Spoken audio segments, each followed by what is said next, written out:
menurut sepemahamannya dia, dosa setelah menikah itu ditanggung oleh suami. Itu benar nggak, Mbak? Benar. Berarti penting bagi kita Memilih pemimpin yang tepat. Nah, kalau di harta sendiri nih, di Islam tuh ada istilah split bill nggak sih, Mbak? Assalamualaikum warahmatullahi wabarakatuh. Senang sekali ya teman-teman, dan kembali lagi di podcast Menjadi Wanita bersama aku Al, bersama aku Jia. dan hari ini kita kedatangan tamu yang spesial, yaitu Harum. Oke, jadi di sini kita hari ini mau ngebahas topik yang cukup menarik ya, yaitu tentang mungkin jodoh, terus hak dan tanggung jawab daripada suami dan istri kali ya, bisa dibilang. Kalau dalam Islam itu apa satu tugas utama sebagai seorang suami dan sebagai seorang istri yang wajib, kayak suami ini harus dilakukan, tapi kalau dibantu sama pasangannya nggak masalah, tapi ini wajib tugas kamu gitu. Wajib suami itu pertama itu yang menuntun, membimbing anak istrinya, terus habis itu menafkahi lahir dan batin. Gitu. Terus kalau istri yang melayani suaminya, gitu. Melayani suami. Melayani. Iya. Maksudnya melayani di sini ya seperti itulah, maksudnya kalau suaminya butuh makanan atau butuh kopi atau bajunya belum disetrika gitu, maksudnya itu melayani. Tapi balik lagi, kalau misalnya dalam pernikahan, menurutku itu kan kita udah sama-sama memutuskan untuk hidup bersama ya, bukan tinggal bersama lah, beda kan. Kalau hidup bersama kan itu udah satu tujuan dan satu arah gitu, maksudnya diusahakan gitu. Jadi harus kerjasama gitu. Jadi untuk kayak kerja rumah tangga kayak ngepel, yang istrinya misalnya nyuci piring, masak, yang suaminya nyuci piring, misalnya yang istrinya nyapu, suaminya ngepel. Itu tuh bentuk kerjasama menurutku untuk di pernikahan itu sih. Itu Aku setuju sih. Gimana kamu? Setuju. Oke. Aku punya pertanyaan nih Ustazah gitu. insyaallah. Ini berkaitan dengan hijab tadi sih. Iya.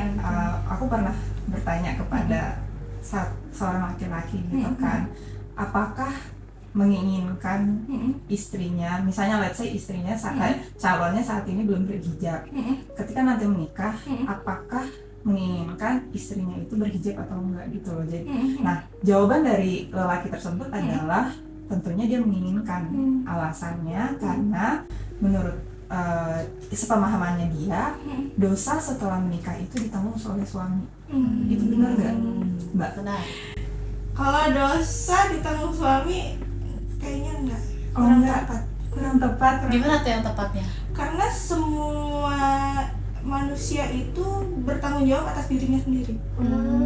Jadi apa yang dia lakukan, apa yang dia perbuat, apa yang dikatakan, itu ada balasannya sendiri. Tapi sebenarnya kalau misalnya kasus yang tadi itu kan, dia berarti laki-laki tersebut tuh tahu kewajiban seorang laki-laki, tahu kewajiban seorang kepala rumah tangga itu harus menuntun keluarga, anak, istri untuk ke jalan yang benar kan. Maksudnya dia tuh mengarahkan ke jalan yang baik.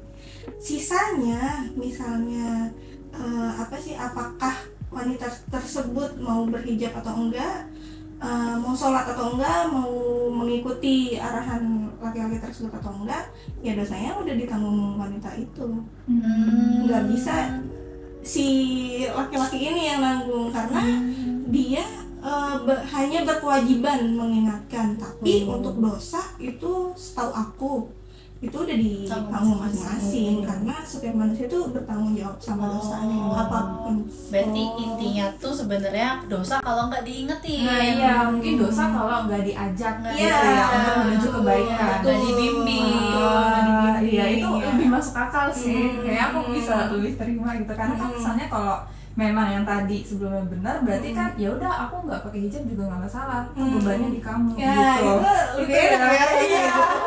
Tapi jatuhnya nggak fair kan. Iya. Gitu. Oke, Karena oke. emang setiap manusia kan kulukum ro'in. Nah, setiap kamu itu pemimpin atas diri kamu, atas diri kamu. Jadi apapun ya itu tadi, pokoknya dosa apapun yang kita perbuat ya itu tanggungan kita sendiri gitu. Nggak bisa dilimpahkan ke suami. Suami hanya mengingatkan, menjalankan kewajiban. Berarti penting bagi kita Memilih pemimpin yang tepat. Kisi-kisi kan nih Mbak, gimana sih caranya mendapatkan pemimpin yang tepat gitu? Iya. Mungkin nggak sempurna, tapi tepat gitu. Pertama itu sesuai anjuran Islam. Pertama itu cari laki-laki yang agamanya baik. Udah agama dulu. Kalau aku pribadi benar masuk di aku, karena nanti ujung pernikahan tuh apa? Kalau enggak sakinah mawaddah warahmah, itu kan ujungnya pernikahan itu.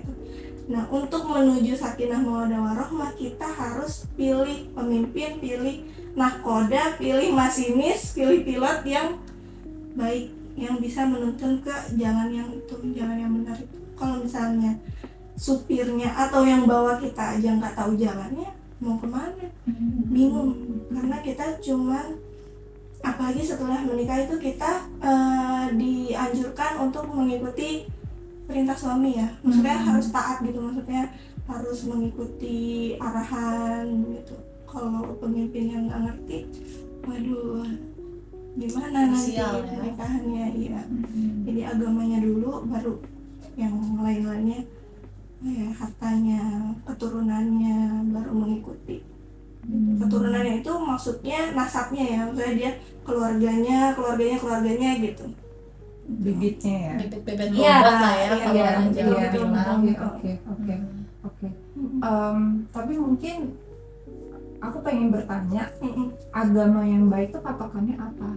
Gitu. Kayak mungkin kita nggak bisa ya mencari lelaki atau misalnya calon yang agamanya tuh kayak sempurna banget gitu. Tapi yang buat Mbak Arum, lelaki dengan agama baik yang mungkin batas terendahnya itu yang seperti apa gitu? Sholat. Pertama itu sholat. Relate ya? Itu sholat. Karena menurut kata ustadku, seburuk-buruk apapun manusia itu harus sholat. Jadi patokanku ya untuk menilai laki-laki itu ya sholat. Sholat terus menjalankan apa yang dia pelajari di agamanya. Misalnya di Islam itu dia mempelajari apa, terus dijalankan. Jadi nggak belajar teori aja. Jadi misalnya di Islam itu dia nggak boleh berkata tinggi sama perempuan atau nggak kasar, itu dijalankan di kehidupan sehari-harinya gitu sih. Tadi kan kalau kata Mbak Arum standarnya itu sholat ya. Nah terus baru dari agama lah intinya pertama, terus kemudian harta. Nah kalau di harta sendiri nih, di Islam tuh ada istilah split bill nggak sih Mbak? Split bill itu kalau dalam pernikahan itu kan menurutku itu tuh bentuk kerjasama ya antara istri dan suami. Kalau masalah split bill, jadi kalau diangkat itu kan berarti kitanya kayak ngerasa dirugikan gak sih? Kalau misalnya split bill, kayak aku nanya maksudnya, nanya. Ngerasa kayak ih kok aku terus sih gitu gak sih? Iya. Mungkin gimana ya, dirugikan sih enggak ya, tapi mungkin lebih kepada yang kita pengen tanyain, karena kalau kita setuju split bill dalam artian kayak ya udah kalau emang mampu dan memang batas wajar, dalam artian kayak nggak terlalu besar atau kitanya masih mampu gitu kan.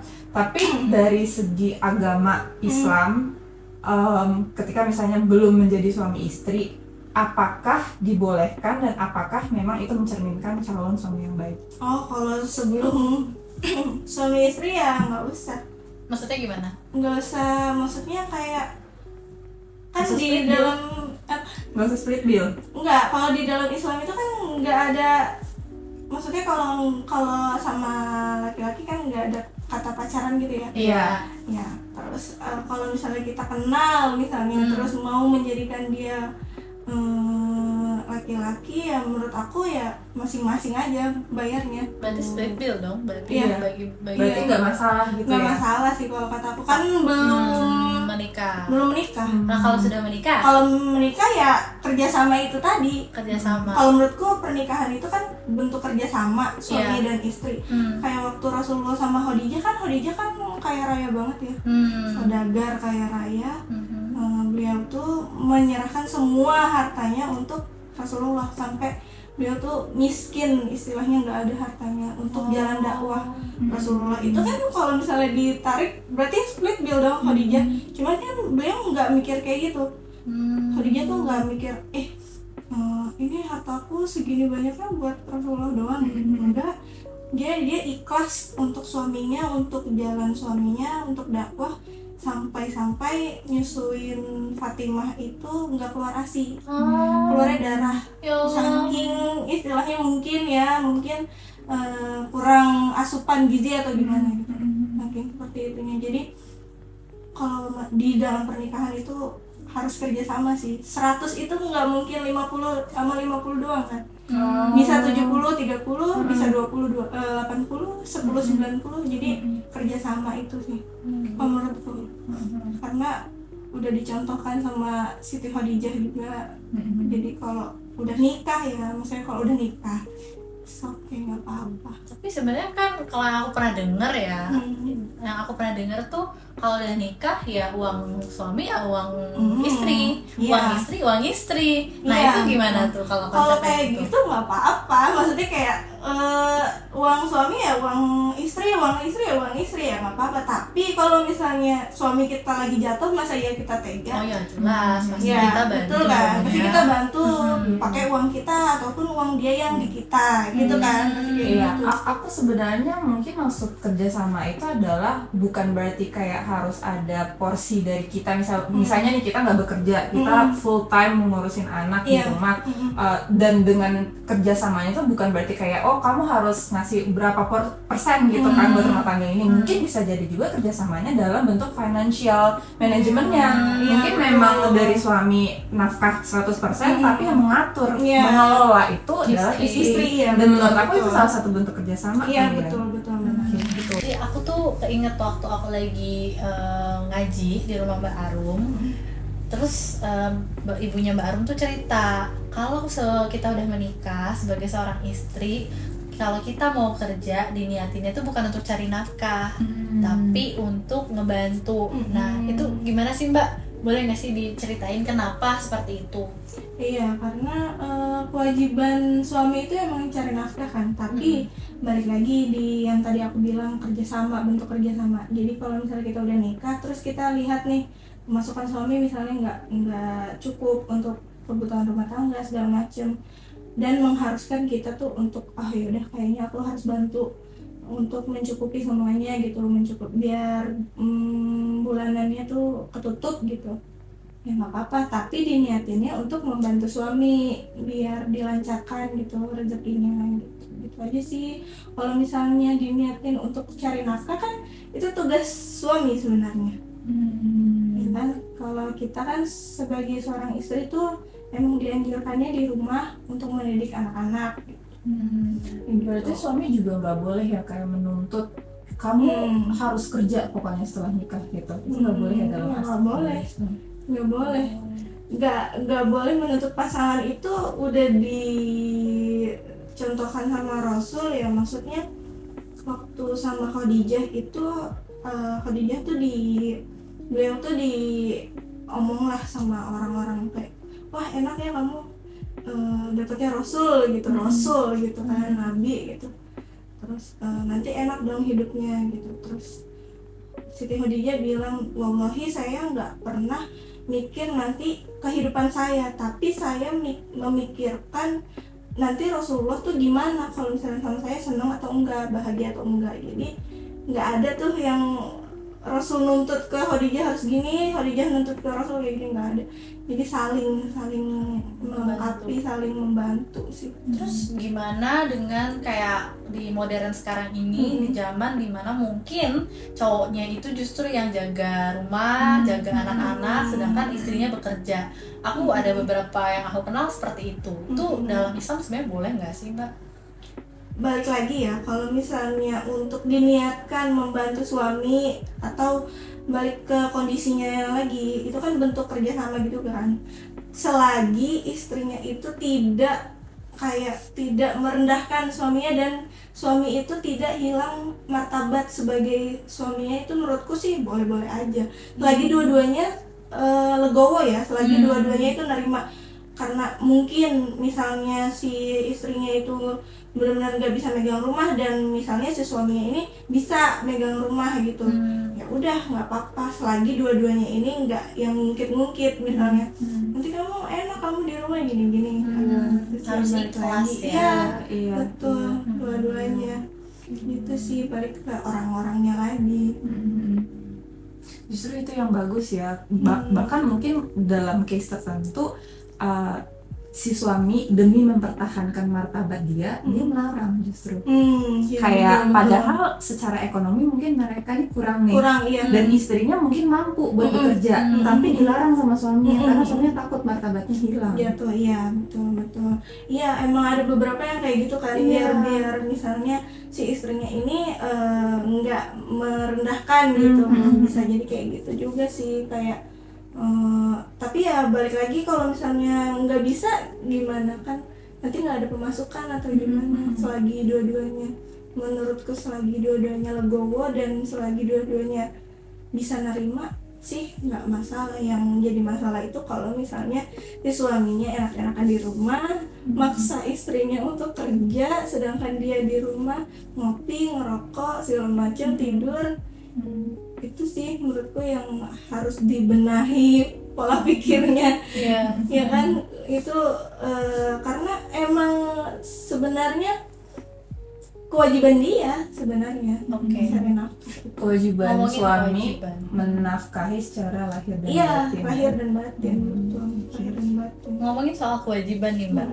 Aku tuh pernah denger kalau nggak salah ya, sebenarnya dalam Islam itu tugas rumah tangga itu sebenarnya tugasnya suami juga. Apakah bener kayak gitu? Karena kan kalau di Indonesia sendiri kan menganut patriarki ya, bahwa tugas rumah tangga ya tugas perempuan gitu. Kerja sama, Rasulullah tuh nggak pernah nyuruh istrinya ya, maksudnya. Kayak misalnya waktu itu aja ada cerita Rasulullah tuh lagi puasa, tapi Siti Aisyah itu lupa nyiapin makanannya, sampai akhirnya berbuka. Terus akhirnya Rasulullah bisikin di telinganya, sayang hari ini aku puasa, ayo buka bareng. Lembut banget, aku yang Udah kan? penting. Nah, terus akhirnya mereka buka bareng tanpa ngejudge istrinya, gimana sih kamu? Kok lupa? Gitu ya. Kan itu udah kerjaan kamu harusnya. Kan kamu biasanya juga nyiapin makanan buat aku. Tapi Rasulullah enggak. Rasulullah malah dengan lembut bisikin ke telinga istrinya, Siti Aisyah, sayang hari ini aku puasa, ayo buka bareng gitu.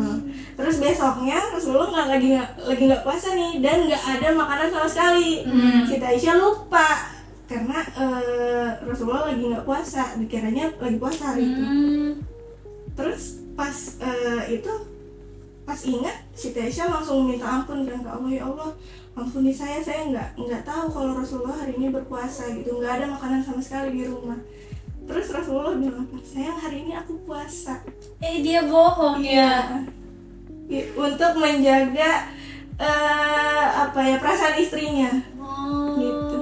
Ya Rasulullah tuh nggak pernah yang kamu gimana sih gitu, nggak. Jadi ke istrinya benar-benar lembut, perhatian, terus benar-benar kerja sama. Itu yang aku baca di kisah Rasul tuh. Ya Allah, nyari suami kayak Rasulullah gimana ya? Yang meneladani maksudnya. Kan gak mungkin ada yang setara dong. Gak mungkin 1% lah. Iya, 1% aja. Ya udah bagus itu. Iya benar. Jadi nggak ada yang Rasulullah tuh nggak menganut patriarki ya, enggak. Oh sebenarnya enggak ya, Rasulullah tuh nggak menganut patriarki. Kerjasama dan menyayang, bener-bener sayang sama istrinya gitu, bener-bener yang kayak dibantu banget. Tapi ada ya, aku lihat di mana ya, di sosmed lah. Jadi kalau nggak salah si istrinya ini disuruh sama suaminya buat bikin kopi apa gitu, terus dia bikin video kayak parah banget sih, kayak gitu aja nggak bisa sendiri gini-gini, datang cowok patriarki. Itu menurut kakak-kakak gimana? Aku sih nggak setuju ya. Iya, boleh. Aku boleh ngomong. Boleh. Karena kalau setahu aku setelah menikah terutama itu nggak tahu aku kasusnya di pacaran atau enggak, tapi kalau udah menikah tuh kan harusnya aib itu ditutupin kan, bukannya malah diumbar-umbar gitu, nunjukin keburukan pasangannya gitu. Ya, jadi kalau menurut aku sebenarnya nggak baik sih, mau itu perempuan atau laki-laki, kalau itu diumbar-umbar ya jatuhnya dosa gitu. Nggak tahu kalau menurut Baji gimana? Aku setuju sih, karena sebenarnya harusnya wanitanya juga malu gitu loh. Kan walaupun yang diomongin itu adalah suaminya, tapi kan itu urusan keluarganya gitu, dan itu adalah suaminya dia, lelaki pilihan dia. Kalau kamu menjelekan suamimu sama dengan menjelekan dirimu sendiri gitu. Kalau aku jadi bingung sih gitu. Iya, maksudku yang di situ tuh dia bawa-bawa kayak dasar laki-laki patriarki gitu, maksudnya yang suka ini kan tugas kamu gitu. Maksudku jangan salah kaprah ya, maksudnya jangan salah konsep gitu. Kita sebagai istri itu emang udah tugasnya melayani, ya kan, melayani suami dengan sebaik mungkin, dan suami juga karena ini pernikahan, maksudnya kita nikah itu tuh udah kerjasama, harus kerjasama. Jadi nggak boleh semena-mena yang kamu gini, kamu harus itu kan nyapu kerjaan kamu, aku kan nyari duit doang, gini. Nggak boleh kayak gitu juga maksudku. Jadi jangan apa-apa tuh kayak ini cowoknya patriarki, padahal ya emang udah harusnya seperti itu. Mungkin tadi gitu.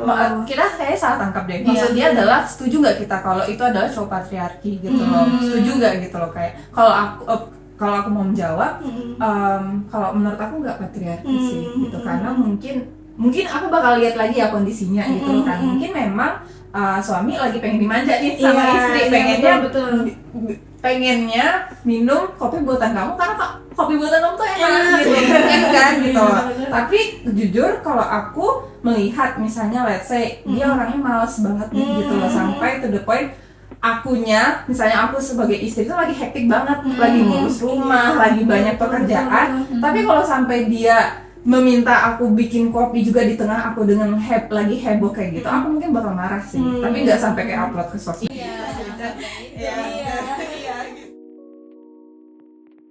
Pernikahan itu bentuk kerjasama antara suami dan istri, di mana kita harus mengerti satu sama lain ya. Terus habis itu, tapi jangan lupa juga untuk kewajiban suami dan kewajiban istri juga gitu.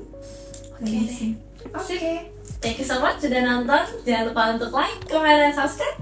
And see you next episode. Bye bye.